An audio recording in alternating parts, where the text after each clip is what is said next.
Hello, everyone, and welcome to today's webinar, Overcome Construction Procurement Strain. I'm Jennifer Getz, the Editorial Director of Facility Executive Magazine, and this webinar is presented by Foss Cannon Design. Before we get started, I'll cover a few housekeeping items. There will be a question and answer segment at the end of the presentation today. Please find the question box in the dashboard on your screen. This is where you can submit questions for our speakers today.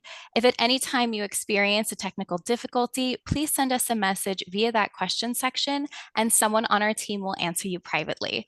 Now, without further ado, I'm happy to introduce your speakers for today.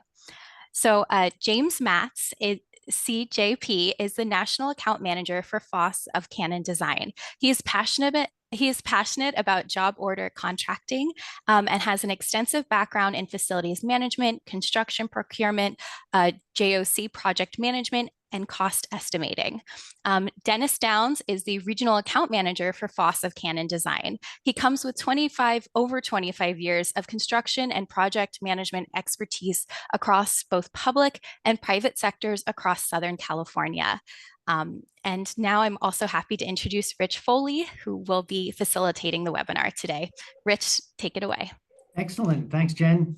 So good day, everyone, and thank you again for attending this informative session here today. My role here is helping to broadcast this session. I'm out of Los Angeles today. My role at Foss is managing the sales team here, basically to facilitate conversations with all of you here today and with our clients. So this makes me basically one of your facilitators for today's session. And I'm here with my esteemed colleagues, James and Dennis. And what I'd like to do is let's just jump in right here and get started on a little bit about today's agenda. So really, the scope of the agenda is to create awareness around job order contracting, right, for facilities management teams. It's more of a high-level agenda to learn a little bit more about JOC and the JOC methodology here. So for all of you here in the session today, Foss is basically a fully service job order contracting company that can handle all your requirements in that world. So meaning if we think about job order contracting as typically for general construction, there are many applications and different presence of JOC and facilities management too. So for example, programs can be developed for groundskeeping, landscaping, just all of those different areas for either group contracts or single contracts. It just depends on what you're looking to do there from a facilities perspective leading into construction or job order contracting. Without further delay, let's jump right in here and have James start off and chat with us about why a designated champion for a program is really important here. Great, thanks, Rich. Yeah, this is first and foremost what you need to look at when you're deciding if you're an agency and you've weighed the cost of having a job order contracting program. You decided, yes, you know what, we want to have a standalone JOC program. You need to pick a champion to run that program. A lot of agencies believe when they first hear about JOC that it's just a piece of software that they could purchase and set it someplace on a server and it will take care of the program by themselves. And what happens is a lot of failures, lack of ownership, and sometimes the program never even reaches fruition. You never even get to a place where you're executing work. What a JOC coordinator has, you want to have somebody who has years of facilities management construction experience. You want someone who understands the law for your state, for your municipality, and how they can execute work effectively. They need to understand how JOC works or how maintenance construction works inside your particular agency. They're then going to be part of the team that puts together the assessments of what your program is going to look like, the dollar volume it's going to have, what types of contracts you're going to go out for. They're going to be the ambassador for your agency of how they get buy-off from all of your customers. Then they're the key role for putting together the program model, the work order flow, and then they're the sheriff. Once the program's running, they control that program. They are the mediator between your project managers and the contractors, and sometimes between your project managers and your various clients. Back to you, Rich. Yeah, that's a good point there, and that makes that job coordinator really important role. James, quick question: could you have more than one coordinator, or is it recommended just to have one? No, you should have one coordinator. It's never good to have two leaders of an organization, of a program, because there's going to be conflict. So you want one job coordinator. You should definitely have like a senior PM back that person up, because they will earn PTO time, vacation time, or sanity time. Exactly. So I would recommend that as well, that you would have someone who is well versed in JOC as well. So Awesome. thank you. That's a Thanks, great James. question. Yeah. So the next area is really around the quality control plan, some KPI goals. So Dennis, why don't you tell us a little bit about this? This is a good proven technique here too that works. Sure, thanks, Rich. Well, you really have to, this is an area that is kind of very tentative, and you have to ask yourself some key questions. And what those are would be, what are your goals for your JOC program as far as your key performance indicators? There are certain things that assist with that in any JOC program, as far as utilizing some tools to determine what the key performance indicators are, and then developing the goals. But you really have to ask yourself those questions. We have the job order contract in and of itself that provides, the basis for the JOC program. Then we have the unit price book that provides the pricing basis for the program, and that would lead itself to the key performance indicator of how your projects are being priced, how your projects are flowing, how your projects are meeting your budgets.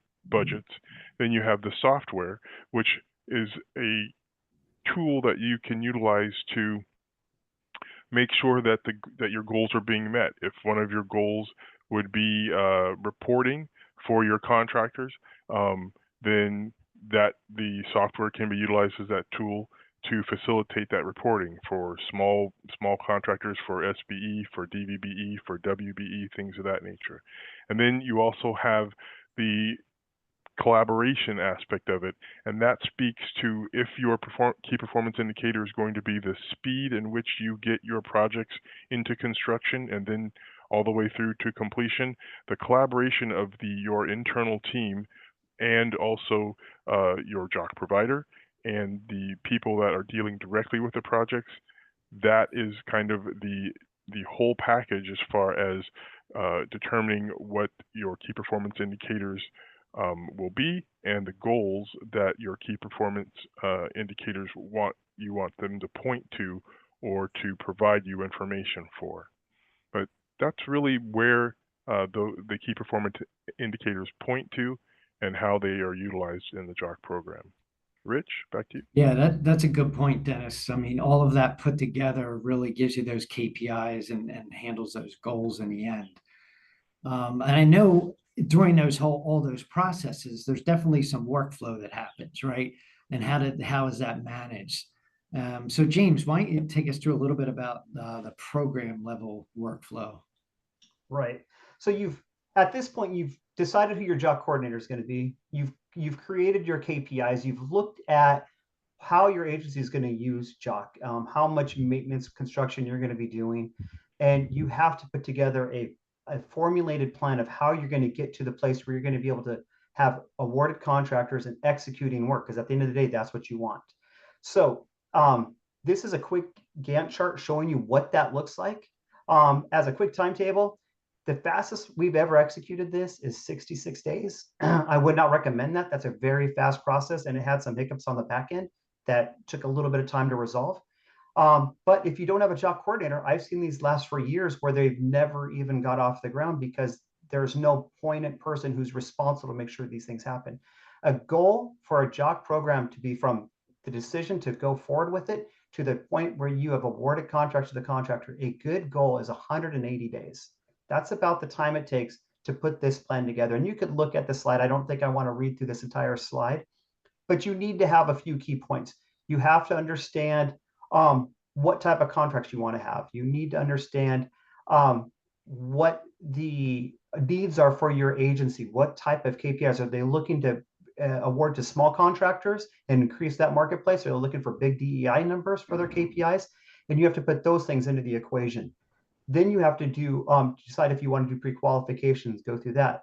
Then you have to create documentation that replicates the documents you already have in place, because your procurement department's going to hate to see brand new forms that don't match the current flow.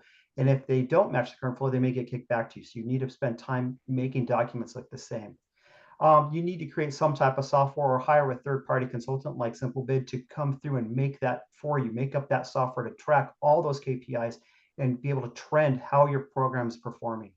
You need to have your contractor outreach, your pre-bids to award contractors with factors, and then you need to have education for your project managers and your contractors, and then you're ready to roll with new projects. Back to you, Rich. Yeah, that makes sense there, James. And we're going to talk about some of those details further on here that are pretty important. One of the other things in this world is, defining those program parameters, right? Clear guidance for the expectations of a JOC program. I mean, Dennis can tell us a little bit more about this too. Sure, thanks, Rich. So this is a key component of a successful JOC program. Fiscal planning and developing your idea behind your program, or the impetus behind the program. It also speaks to bid strategy as well, as far as how you're going to set up your program.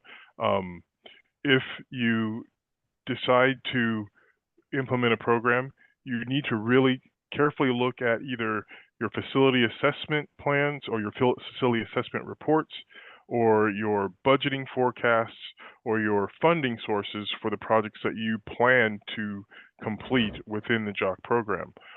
All three of those items will dictate how you plan for the physical planning for your JOC program.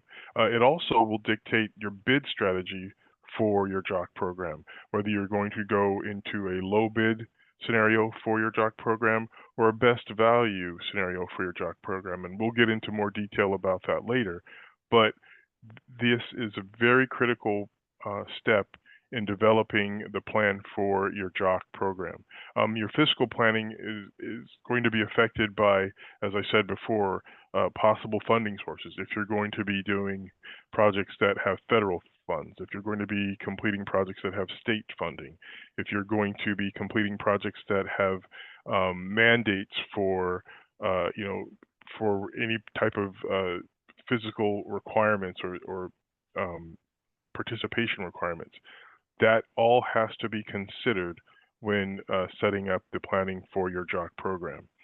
Developing a loose budget as far as the projects that are going to be completed through the program doesn't have to be set in stone, but you do have to have a good idea so that you can plan accordingly and develop the projects in a corresponding manner.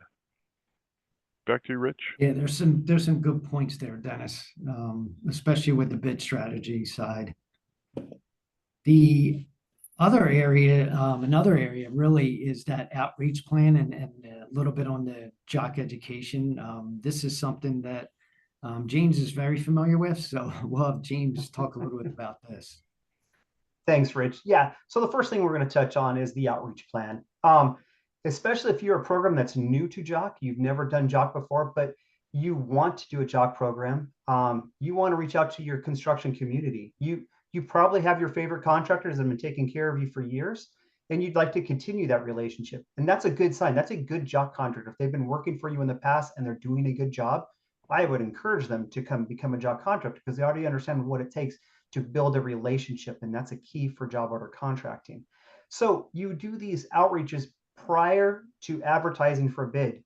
You would either hire a consultant like Foss to come in and help you with these, or you would just put it out there in the marketplace through different various avenues to make sure they know that there is going to be an information time where you're going to explain the job order contracting methodology. How does it work? How do they put a factor, which is really important to a unit price book, which we'll touch on in a few minutes. How do they build prices using a unit price book with an IDIQ contract, indefinite delivery, indefinite quantity contract, and and then you explain the level of service and that the contractor is bidding for a long-term project. This is from 1 to 5 year program, not just a one single project and get out and make as much money as they can. The second thing that I want to talk about is education. That's part of the education, right? You're educating your contractor world, but how do you have that education? So the ways to do that is to partner with a provider like SimpleBid, or you go to someplace like Center for Jock Excellence, which I'm a national teacher for Center for Jock Excellence. After years of service, you could become a certified jock professional. And the great thing about Jock, and we'll talk about that again in a few minutes, is about Center for Jock Excellence, is it's building relationships between contractors and agencies talking to each other to do best value. So those are the most important things, but that outreach is very key because you're going to be reaching out to your community. Back to you, Rich. Yeah, that's really good points, and how important that is with that contractor outreach, James, because that's really where the coordination and collaboration starts to come into play right there. And it's a different set of rules, Rich. It's Jock is different for most contractors. It takes them a minute to figure it out. And right, exactly. So, and that's where the training comes in really on absolutely. That. Awesome. Another area is a little bit more on the procurement side, right? Part of that bid strategy and how things are bid, and that what is, best value procurement? How does that really come into play? And I know Dennis has been through this many a times. So let's have Dennis chat to us a little bit about that best value procurement and some of the differences there. Sure. So best value is one of the options in a job order contracting program. You have your low bid job order contract, which is basically just as it sounds. And as everyone is probably familiar with, a contractor comes in and bids a contract or a project for, in this particular case, it's a jock program, and the lowest bidder wins the contract. Or best value sets in place some parameters and some requirements that assist the agency in making sure that the contractor is well suited for the jock program and is well suited for the projects that are going to be completed within the program. It's more of a quality-based selection as far as the procurement of the contractor, and it involves some education of the contractor and of anyone who is thinking of participating in a jock program. So we stress that you should have a pre-proposal conference, and James mentioned outreach a little earlier. It's actually part of that, where you're educating and making sure that the contractors that are considering bidding on a best value jock contract understand what that means. The other positive, just as a side note, the other positive is that best value procurement really helps the agency, because instead of a low bid jock contract that is in the state of California is limited to a 12-month period or 1 year period, a best value can go up to 5 years and allows the agency or the contracting entity to build a relationship with the contractor throughout that time, and allows the contractor to understand what the intricacies of the agency needs are, and it develops a stronger relationship between the agency, the contractor, and getting work done in a way that everyone benefits from it. So in that education that I mentioned, as far as for the contractor, there is obviously certain parameters that are legally different than just a low bid situation. That's a part of the contractor's education. But in a low bid environment, again, or a low bid jock program, it really helps both the contractor and the agency have a better relationship and build a stronger program to complete the work orders or the projects per what is needed for both the agency and the contractor to be successful. It minimizes the amount of risk, because again, you're in a long-term relationship with the contractor, and the contractor's in a long-term relationship with the agency. The terms are very clear and very set forth. And again, the contract values are a little higher in the sense that instead of a one-time annual contract of a set value, you can have a multi-year contract up to 5 years, and that value is per each one of those 5 years over the term of the contract, the best value contract. So it really helps both the agency and the contractor be in a better position within the program and helps them both succeed. Yeah, and that made some good points there, Dennis, on once that's executed like that, that minimizing the risk is key. I mean, that becomes huge, especially in the differences there between doing it via a value procurement versus just a low bid. It's a huge difference there. Sure. So another area is utilizing a price book, and this comes into play a lot because this has a lot to do with how the contractors interact with you as an owner, right? In that area. So I know, James, you've had a lot of experience with unit price books over the years. So we'll have you chat a little bit to all of us about this part. Sure. So I believe the unit price book is the backbone to a job program or any IDIQ contract, indefinite delivery, indefinite quantity, because it sets the stage for what we mentioned earlier, the contractor's factors. Your contractor, your awarded contractor is going to bid a value to the unit price book for that contract, which will be part of your contract documents that Dennis mentioned. That those unit price books, excuse me, should be built in a way that's easy to understand. So every unit price book that I could think of is built off of the CSI index, which makes it easy and convenient. Can you go to the next slide for me? It makes it easy to understand and easy to find the line items.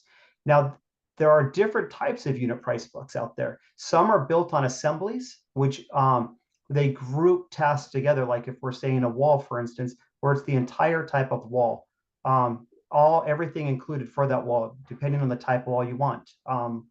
The simple bid unit price book has 17 types of wall with 6 subsections for each one of those. And so you do it per square foot. Is it two-sided, one-sided, 1 hour rated, not rated? How does it kick into the top, the header? Those types of things are all included as one assembly. Other unit price books break that all out individually. So it's how do you want your unit price book to work for you? The beauty of a unit price book as well is the transparency of it. When you're reviewing a proposal, you see exactly what you're getting. You know exactly what you're paying for at the end of the day for that individual work order. And what has to happen with the unit price book is you have to have some way to capture that data and push it back into a proposal. So that's what the contractor's going to be doing when they look at your scope of work that they've agreed upon the scope, and they build a proposal using that unit price book. So when you're looking at a unit price book, you have to look at the quality of it. How is it updated? Is it built for you, for your location, for your prevailing wage rates? Or is it a global viewpoint where they kind of take an average for the pricing? Over to you, Rich. Yeah, there's some really good points with that price book there and how they're created, because there's different types of price books out there in the world, and that's where you really want to focus on what's more meaningful to your area and your labor rates. That's huge. Yep, absolutely. It has to be fair to both parties. Yep. So one of the other areas, we talked a little bit about program workflow earlier, but there's also another level of workflow, right? There's post-bid and what happens when everything comes back, and how do you start running those work orders through, right? Starting to actually get the work done. And Dennis has done this many a times out there in the field for us in different areas of the country. So Dennis, why don't you chat with us a little bit about this here? Sure. So, Rich, this is one of the areas that I really feel is kind of like the touchstone, or where JOC comes together with the agency or the utilizing entity, that it dovetails and it comes together. You have to combine your JOC process with your internal process workflow processes of the agency or entity.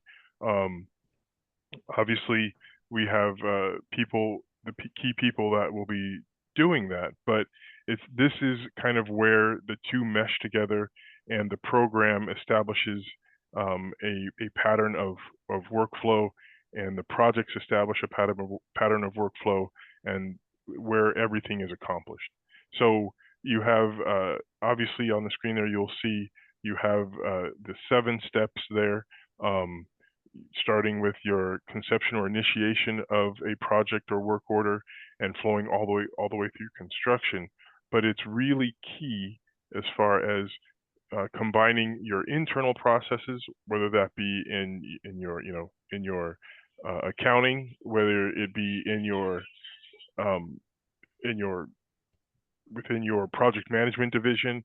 All those internal processes must be meshed and combined together.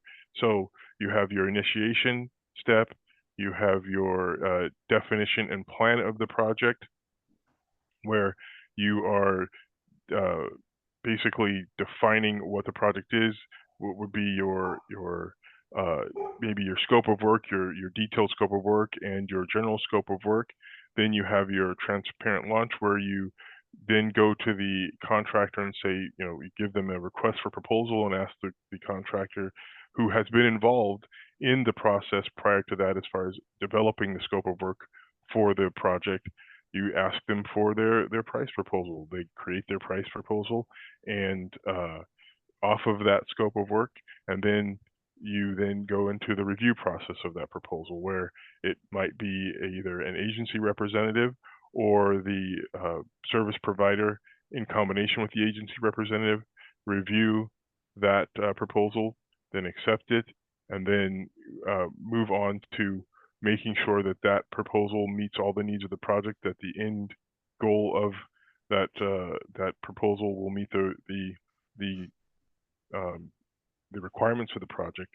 And then you start recording that. You give them a notice to proceed and tell them, okay, you've met all the requirements. Your proposal is acceptable. It meets all the requirements of the project. This is your ticket to go. I mean, this is your green flag. Give them their notice to proceed. Construction is started, and construction is managed through completion. So this process, yes, while basic, and everybody would seem to understand this process, it's how the JOC process dovetails into the internal process of the agency to make it work, that makes the program or the projects flow smoothly. So it's an integral part, and it's something that happens, on a almost daily basis, as far as in a JOC program or a well-running JOC program that has a lot of work flowing through it. It happens very regularly, and once it's established, is kind of the kind of heartbeat of the program. So yeah, that's really good points on that workflow, Dennis. I mean, and when we're out there with our clients, Dennis, one of the things that might happen there is that, do we do any kind of recommendation along the way of, with our experience out there in the field? Do we recommend? Yes, of course, Rich. Yeah, we certainly do. I mean, having, very experienced people who have been involved in not only JOC, but in construction and involved with agencies.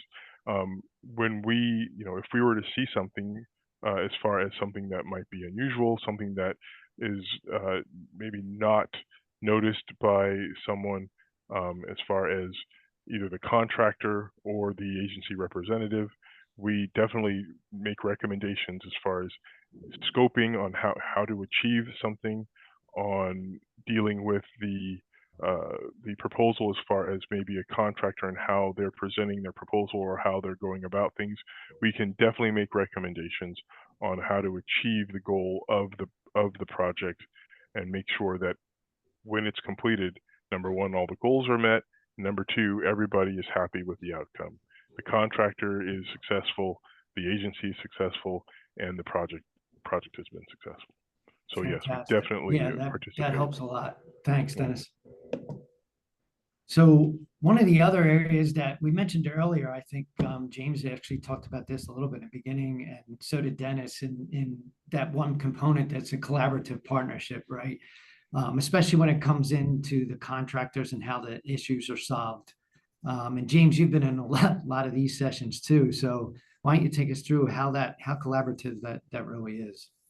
Great. Yeah. Successful job programs is a partnership. I'm going to say that over and over again throughout this presentation. It is a partnership between the agency and their awarded contractors. And you have this relationship where the contractors not only helping you execute work, but they're helping you scope your projects. They're helping you make sure that we're going to talk about value engineering. And value engineering is a little bit different in JOC, but we'll talk about that today, about how they could help you actually streamline your projects and group projects together if it makes sense, or how to remove scope to make sure it stays within your budget, because you're jointly scoping the project together. And once you have these projects going, the contractor is going to have these in multiple phases. They're going to be walking jobs and helping scope. They're going to be building proposals. They're going to be executing the work in the field, and they're going to be doing the closeout documents, multiple at the same time. And you might have multiple contractors doing that simultaneously. So you need to be able to track these things. So the best way to have these partnerships is to have, in the beginning, weekly meetings with your agency PMs and your contractors to make sure that they're all on the same page. They understand ball and court. If you're using a software, it should have a ball and court to know who's responsible for what for each and every work order. And what's happening is you have these weekly meetings, and over time, some of my clients are down to once a month now because they're running smoothly. Everyone understands their lane. But and sometimes you have to retract it back and make it weekly or bi-weekly. And what that does is it helps great communications and helps your project stay on task and moving forward. And what it does really well is it creates competition amongst your contractors. These contractors realize who's doing well and who's doing bad. And it's the contractor's performance which drives their volume, and their volume drives their profitability. And at the end of the day, that's why contractors want to partner with the government agency, is to make a profit. And they know the best way they could have a profit is to work with you and have that team mindset. And that helps the entire process from the beginning to the closeout of each project, or through the entire contract of multiple projects under a single contract. Does that sound good to you, Rich? Yep, good points. And that makes it the win-win relationship, that's for sure. All that Absolutely. combination there. Another area that you just mentioned, James, was around that value engineering. And this is where a little bit of that value add comes in. And I think, Dennis, you've been able to apply some of this throughout the different implementations you've been involved with. So yes. So thanks, Rich. So a JOC program in and of itself provides multiple avenues where it is, it's adding value, or it's adding value for the agency, and it's adding value for the contractor as well. But this is really speaking to how job order contracting can streamline the process and bring value in that way. I mean, one, obviously, we already have the unit price book that has basically established pricing ahead of time, and you apply the contractor's bid factor, and then you have pricing for any particular task or material that you'd like to utilize in a JOC project. But there are also other things that assist in this value add situation, and that would be things like speed to construction. Obviously, you're not having to go out to bid on every particular project and solicit the contractors and things of that nature. It's already done. You already have that out of the way, so you can do that. It also comes down to things like even the construction documents or the design documents for each project. Those documents for JOC don't have to be biddable documents. In other words, generally speaking, when you have biddable documents, or documents that you have to put out on the street, they are extremely they can be extremely complicated and have a lot of extraneous detail that is required when you go out to bid. The drawings for a JOC project can be very, very streamlined, or very pared down, and be just permittable. They should be permittable drawings and work in that sense, but they don't have to have all that extraneous information. That in and of itself, as far as reducing your construction document set or reducing the size of the set, saves you money, saves you time, and allows for a streamlined process to get to construction and then therefore completion of any construction project within the program. So we're not talking value engineering in the traditional sense of simply only removing possibly scope to meet a budgetary requirement out of a project. We're talking about adding value to the agency so that certain processes are streamlined and minimized so that it allows the agency to complete work in a more expedited manner, which allows them to do more work, which is a value added situation in general. That's really where job order contracting shines, and that's really where it brings additional value, to the agency. So that's Excellent. where we like to key off. Fantastic. Thanks, Dennis.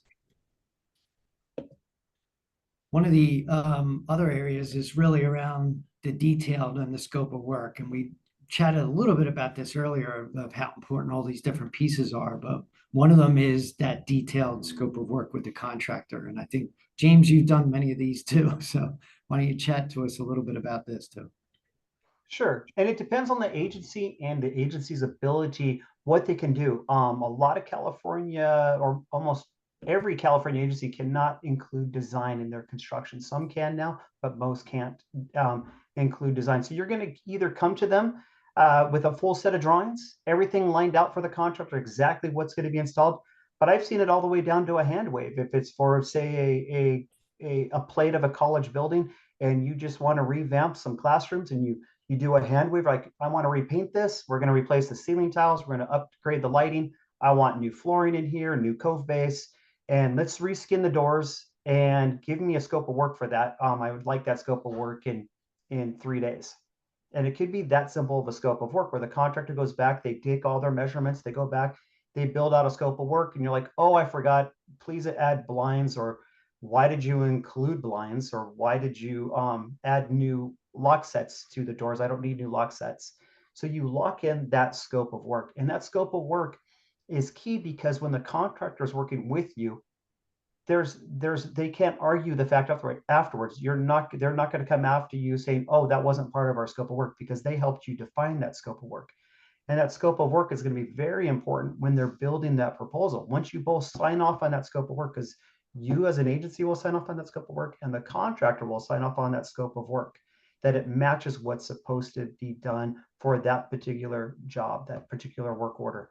They will then take that, you'll submit them an RFP with that scope of work, and they will provide back a proposal through that unit price book, grabbing all the appropriate line items to execute that scope of work.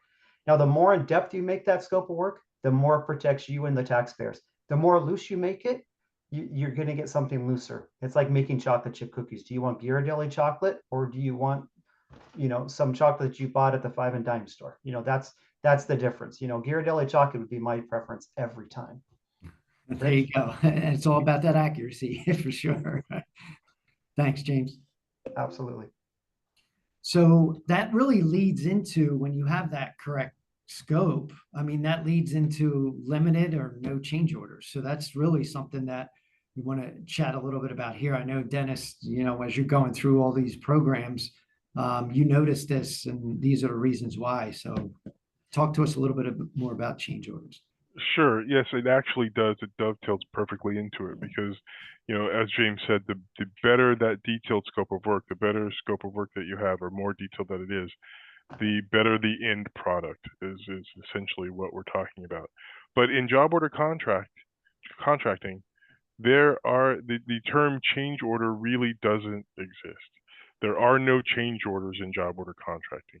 There are supplemental work orders that are work that is being done in addition to the original work order because of some type of condition that was either encountered either in the field as far as an unforeseen condition, or maybe added scope because you as the agency decided to, you missed something in creating that detailed scope of work, that very detailed scope of work, and you got, you're already into construction and realized, oh my gosh, I completely forgot that we were supposed to, make that sidewalk ADA compliant, and we have to now add that into the scope of work for this particular work order or project. That would then become a supplemental work order. Now, supplemental work orders in job order contracting are to complete the work at the very same bid factor that the initial work order was completed at. In other words, it benefits the contractor in no way to provide or to create more supplemental work orders.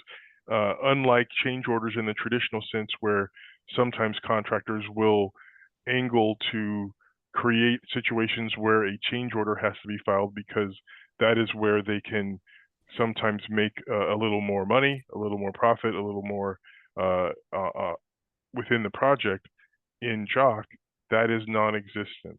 The supplemental work order, called a change order in the private sector, is bid or is created. The pricing for that supplemental work order is created just as the initial work order is created, out of the same price book, utilizing the same bid factor, and then produced, and you go through the same approval process for the proposal for that supplemental work. It is approved to the same process, and then they are given a notice to proceed on that supplemental work order after it goes through the process. The contractor benefits not one bit in creating more supplemental work orders, and actually, truthfully, the contractor, if they were to create, a number of supplemental work orders for whatever reason, they're actually losing money because they're burning time. The time to create the supplemental work order, the time to go through the process of the additional approval and things of that nature, it does not benefit them. They actually lose money. So it is one of those situations where the partnership between you as the agency and the contractor on creating a very good detailed scope of work and trying to foresee any conditions, if possible, foresee any conditions and make sure you encompass all of the issues or all of the requirements of a work order ahead of time, benefits both the contractor and the agency because it has been developed. You move forward, you get the work order or project done, and move on to the next item. But however, if there are things that you run into, there is a mechanism called the supplemental work order, or again change order, that will allow you to garner that work, price that work, and then approve that work and actually include it in the project, get it done, and move on. So again, it's almost a value engineering or a value added proposition for JOC in the sense that it is priced exactly the same and can be done very quickly. So Yep, that's what that makes supplemental work sense, orders are Dennis. all about. Yeah, Yeah. that helps a lot because that's what the whole methodology is around too. It saves that cost and everything's done up front. Right. One of the things that James mentioned earlier was a little bit about when you're selecting even your coordinator in the beginning and the different people in different roles, how important it is to have a certified JOC professional. And James is a member of that CJE team. So why don't you tell us a little bit about this, James?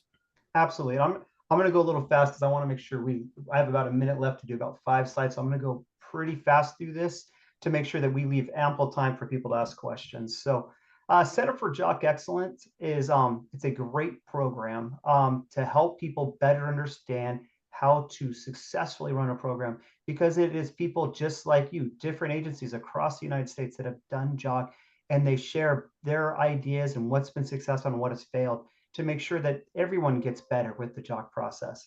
The thing about having your own JOC program is you have to realize that it's a program. It's not just a piece of software or just a book that you're going to use to execute work.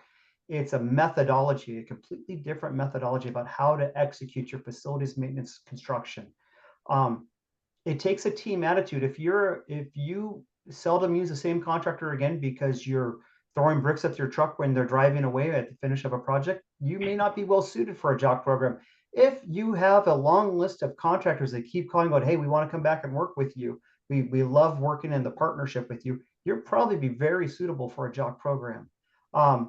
it takes time and effort to be collaborative. It takes someone with that attitude there where they want to be a partner and they want to see their agency succeed, see their customers get what they want on time, get rid of their backlog of work, and help their community get their your agency's buildings and facilities in a better position to serve everyone's needs. It needs to be a monitored program. You need to put in your KPIs and capture those. I don't care what type of software you have. If you don't enter that data in there for each work order, you're not going to have the KPIs at the end of the day. So it takes a little bit of diligence from your project manager to make sure they're entering the correct dates and their correct tracking criteria. You need to understand your deliverables, and that's what I was just talking about is the software. Make sure you're entering the right software, the right information into your software to get the data back out. You could have all the KPIs and the software in a unit price book, but if you're not capturing that data, it's going to hurt you. Pick a software that has great dashboards that at a glance you can see where you're supposed to be and where you're at. Are you failing or succeeding? And how is that correlating back to each project manager, back to each contractor, and maybe even back to each one of your customers? And another thing that your deliverables is how do you control your DEI? How do you control your diversified business? Are you really trying to control that? Are you working closely with DIR? Are you going to put things in place in your software to be able to control those things and help you move that process along? Because as we know, especially California is getting harder and harder on those rules and parameters of how they want that recorded. Pick a software that will work with you to solve those problems. Next slide. Yeah, good point. I talked about this already. It's a program. It's not for everyone. I think we went backwards, maybe not. I've already talked about all these points, but the program needs training and to be monitored. Make sure you provide training to your own staff, to your contractors, or hire a third party that could come in and help you with all of those things. Yep. Why software?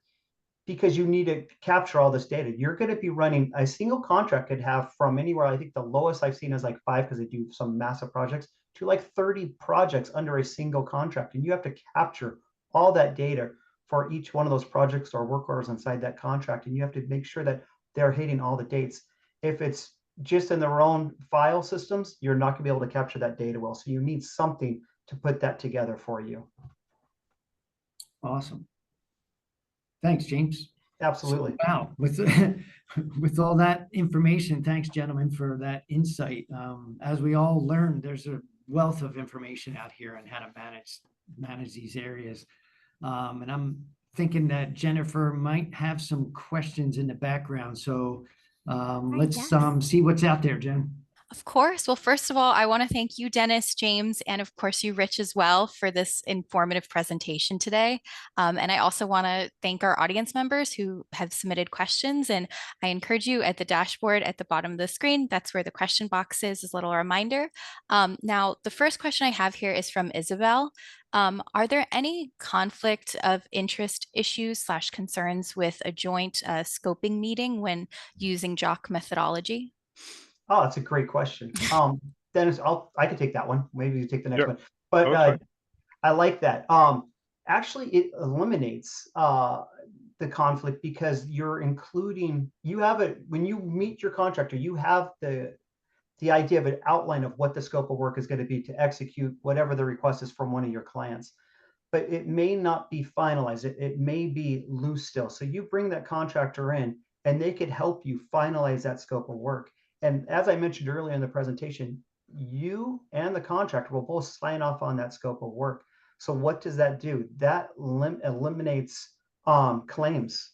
I think I've had a handful of claims in JOC over 20 years. There's very little claims because the contractor knows what they're getting to beforehand. There is no omissions. It's all inclusive. They don't have a right of refusal. So it makes it a very good teamwork and environment. And it just creates that partnership in that scoping process. So I hope that answers that question. Perfect. Rich, Dennis, do you have anything else to add there? But James, you did a great job. No, that's fine. I would just add this. So as far as conflict of interest, remember, because it is a JOC project or a JOC program, the contractor is already under contract. So if your concern was that it might be conflict of interest because the contractor is helping create the scope of work, they're already under contract. They're already your partner in this process, in the program.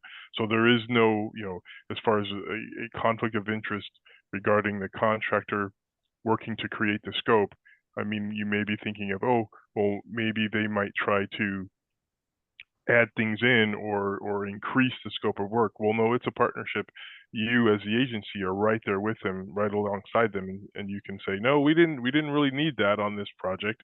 We're going to eliminate that. So it eliminates any possible conflict of interest or any even perception of a conflict of interest, because it is a partnership and you're working together and everybody is under contract and trying to achieve the same goal. So Perfect. Agreed. Awesome. We have another question here from Henry. Have you run into any issues with procurement and getting contractors to submit bids during the process? Sure. I'll take. You want to take that one, James? Dennis, go ahead. Okay, Dennis, take that one. Yeah. So every agency is different. Every procurement office is different. If the question is really, have we had a problem getting contractors to submit bids?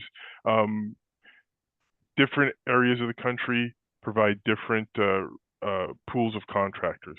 We have had situations to where agencies have gone out to bid and they might not get the number of contractors that they wish to bid on a particular program or a contract, where you may only get maybe 3 or 4 contractors bidding on a particular contract, and it's well within that agency's right to then scrap the bid for cause and rebid later and try to get more participants to ensure that they're getting the best value and the best contractors for their particular needs for their particular contract.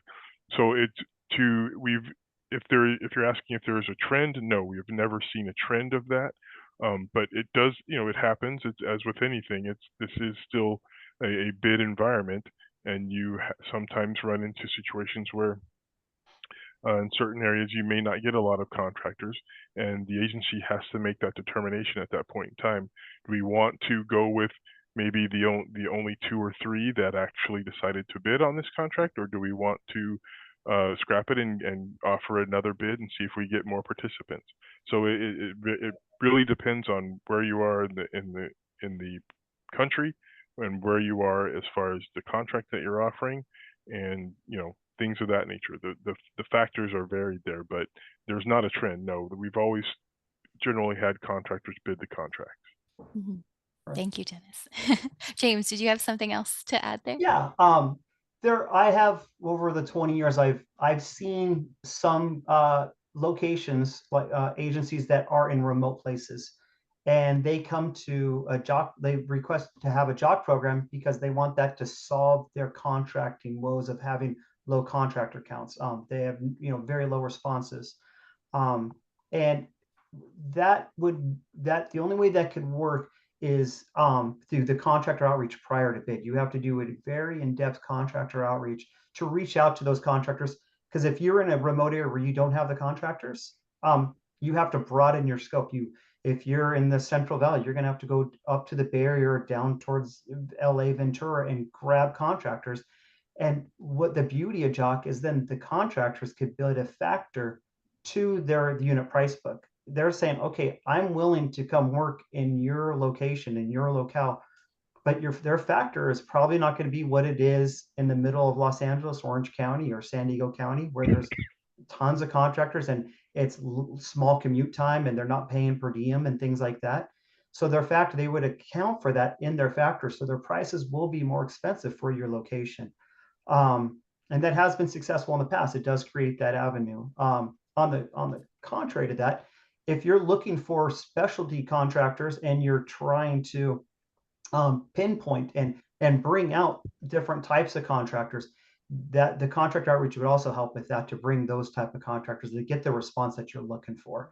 But when you're putting your Gantt chart together for your program, and that's something you should be doing every 6 months, 9 months prior to going back out to bid for contracts or your first contract, you should be having that contractor outreach and understanding exactly what type of program you want to, what type of projects or contracts you want to be going out to bid for that match your assessments and your project backlog.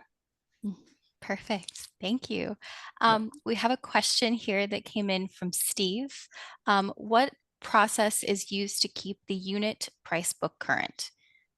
Oh, that's a fun one. That's a great question. James, that's a That's good a one. good one. Yeah, a really that's a really good question. So they're different. I can't speak for every company and how they prepare their unit price book, but when you're reevaluating your unit price book, you want one that's built for your geographic area because your labor rates are different, your prevailing wage rates are different, your costs of material are different, your all the way down to your dump fees are different by county, by location. With that said, your unit price book should be made specifically for you as a client. It should be curtailed to your basic pricing. And then what I would recommend, I'll bring out one client. We have a San Francisco client that has a very remote area where they have a huge dam and some waterworks systems that is hours away from San Francisco and on 2-lane roads. It's hard to get to. And they were smart enough when they were putting their strategy together, because they knew that was going to be a key location for them. They had special factors for the contractor to bid those factors. So the unit price book was built for the Bay Area, but this place is up in the mountains, and the contractor was able to evaluate what's the cost of doing business in those remote locations. And they would create a factor to accommodate that change in workspace, work job location. Perfect. Thank you so much. That was great. I think we have time for maybe one more question here. We'll see, but I think probably one more for now. Roger was wondering how much volume should an agency have in maintenance projects to warrant their own JOC program? Dennis, you want to handle that one? Yeah, I'll take that. I'll take that one. So, we have looked at this very carefully over the years, and really the minimum volume that we see is really productive for a JOC program. It's about $3 million. $3 million annually, $3 million a year. That comes with, of course, some caveats, but 3 million is about the minimum amount of volume as far as project or work order volume that you should have to really justify a sustainable JOC program. It can obviously go much higher than that, or not much higher, but higher than that. But 3 million is the minimum. Mm-hmm. Excellent. Perfect. So I think we do have another question here from Catherine. Actually, we might have a little time. It's also about the unit price book. How can the unit price book be instrumental in cost control for change orders? That's great. Okay, well, I like that one for 2 reasons, and it's something that I haven't seen done yet, but I think it'd be great. So first part, it controls overruns and things like that on projects and fake costs because of the transparency. You know exactly what you're paying for with the unit price book. The contractor sees it beforehand. He's taking that contractor's taking their unit of measurement for that particular line item and the whole laundry list of line items to execute a scope of work, and they're multiplying it times the cost for that individual line item times their factor. So it's very transparent. Everyone understands that pricing beforehand. So they have a good estimate beforehand, even if they want to use their JOC system for estimating. They know what the pricing should be. And then the best part is, as Dennis covered earlier, is change orders. Change orders always hurts any size project. You walk in with a $100,000 project and you budget in there $10,000, and all of a sudden you have a sinkhole, or you have asbestos, or you have something else, and all of a sudden the contract has you over a barrel because that contractor knows you're 70% through the project, it's already funded. How are you going to execute that work? So now you're at their mercy to come up with pricing. If there's a change order or an unforeseen condition, say it's that sinkhole, great. Okay, let's start a supplemental work order. How big is that sinkhole? Let's do a little bit of research. Let's core it. Okay, great. It's 50 feet. How much is it to core out 50 feet and put the proper type of DG and layers back in there before you relay your asphalt? And it's going back at the exact same price as a contractor did originally. So it's a very clean process. Another thing that I think a unit price book would be great for that hasn't been done yet, but I think it'd be fun. It's not really for facilities managers here. I know this is for facilities world, but is for capital projects.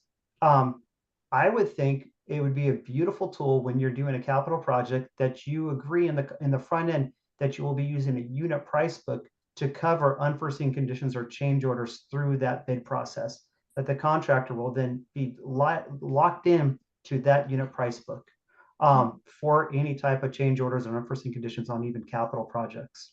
Mhm. So Really cool. Yeah, I can see that for sure. Thank you. It looks like we are out of time now, but thank you again so much, James, Dennis, and Rich for coming on and for sharing this presentation with our audience today. And to Foss of Canon Design for sponsoring this webinar. And of course, I have to thank our audience for attending today. A recording from today's session will be made available on our magazine's website, facilityexecutive.com. Thank you, everyone, and have a wonderful afternoon. It was great to be here. thank you very much. Thank you, Thanks for having everyone. us. Bye. Thank you.